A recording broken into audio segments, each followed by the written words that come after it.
Ce dimanche 16 avril, le JDD a surfé sur la décision du Conseil d'État, dévoilée le 8 février dernier, de pousser les élus locaux et les agents publics à faire preuve d'une totale transparence sur les notes de frais. C'est ainsi que des révélations ont été faites sur les dépenses assez étonnantes d'Anne Hidalgo ces dernières années, notamment des cadeaux, des bijoux ou encore des gâteaux.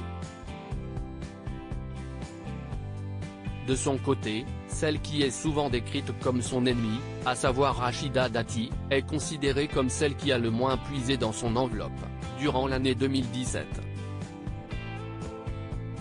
En effet, la maire du 7e arrondissement de Paris a dépensé la somme de 1 381 € pour des restaurants et a remboursé 9 710 €.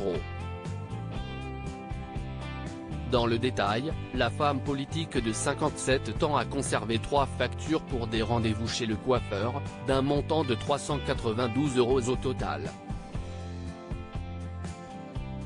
Elle a également partagé une note de frais pour se faire réaliser une manucure, au coût de 165 €.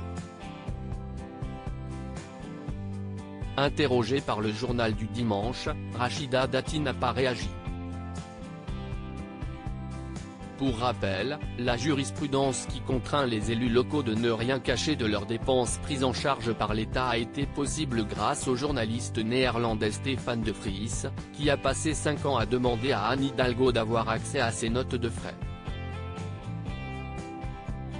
Supérieur à Rachida Dati, retour sur ses années de vie politique. Une défiance de la population alimentée par ce souci de transparence?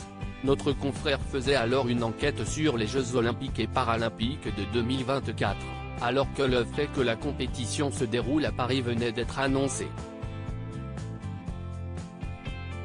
Mais pour sa part, la maire de la capitale n'est pas vraiment enthousiaste à l'idée de voir ces différentes notes de frais publiques. Elle a même déploré un voyeurisme populiste. Quant au maire du 19e, François Dagneau, qui est allé 113 fois au restaurant avec l'argent de l'État et s'est même acheté un costume Hugo Boss il y a 6 ans, il se dit favorable à la transparence, tout en nuançant ses propos, mais si on commence à éplucher note à note, on risque d'alimenter la défiance vis-à-vis des élus. Article écrit avec la collaboration de 6 médias Crédit Photo, Stéphane Le Mouton.